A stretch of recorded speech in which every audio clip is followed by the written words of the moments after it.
You think push-ups are simple. Chest down, press up, repeat. But if you've been doing push-ups for months and you're not getting stronger, the problem isn't your genetics. It's your mechanics. And there's one mistake you're probably making every single rep that quietly limits your strength, even if your form looks good. Let's break it down. You started with 10 reps. Now you can do 20, maybe 30, but your chest hasn't changed much. Your strength feels inconsistent.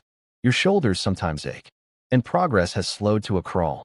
So you do more reps, more volume, more sets, maybe even every day, but nothing fundamentally changes.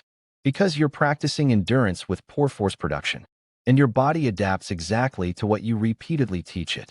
Right now, you're teaching it to survive push-ups, not dominate them. Here's the real issue. Most people treat push-ups as an arm exercise. They bend and extend the elbows. They move up and down, but they never control the shoulder blades. Your scapulae are the foundation of your pressing strength. Imagine trying to fire a cannon from a canoe. Unstable base. Energy leaks everywhere. That's what happens when your shoulder blades float during push-ups. When you descend, your scapulae should retract slightly, controlled, not collapsed. When you press, they should protract powerfully, not just elbow extension. Scapular protraction. That final inch at the top, that's where strength is built. But most people stop short. They lock the elbows and think the rep is done. It isn't. Here's the deeper insight. Strength isn't just about muscles contracting. It's about joint stacking. When your wrists, elbows, shoulders, and ribs are aligned, force transfers efficiently. When they're not, your body compensates. And compensation feels like effort. But it isn't strength. This is why you feel tired, but not stronger. And here's something most people never consider. If your ribcage flares during push-ups, your core disconnects from your shoulders. Now your chest presses from a loose torso. Strong arms. Weak structure. That's the leak. There's also a behavioral problem. Reps are addictive. They're measurable. They give you dopamine. They feel productive. So you chase numbers. 30 reps, 40, 50. But high reps hide bad mechanics. You move fast. You shorten range. You skip the hardest part, the bottom and the top. Ego prefers quantity over quality. And because push-ups look basic, you don't respect them. You rush them. But simple doesn't mean easy.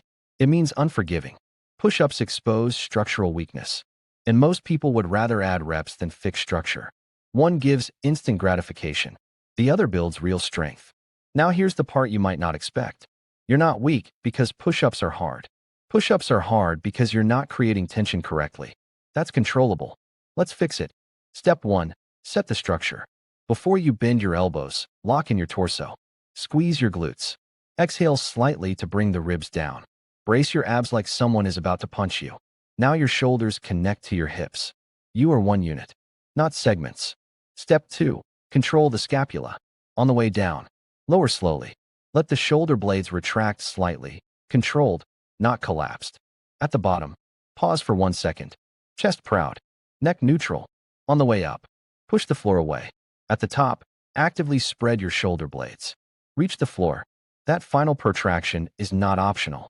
It's the difference between pressing and floating. Step 3. Reduce representatives, increase tension. If you can do 30 reps, you're not training strength. Cut it to 8 to 12 perfect reps. Slow tempo. Full range. 1 second pause at the bottom. Full protraction at the top.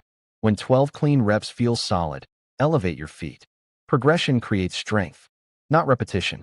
Push-ups aren't failing you. You're just leaking force. Fix your structure. Control your scapulae. Create tension before movement. Because strength isn't about how many times you move your body. It's about how well you control it. And once you understand that, even the floor becomes heavy.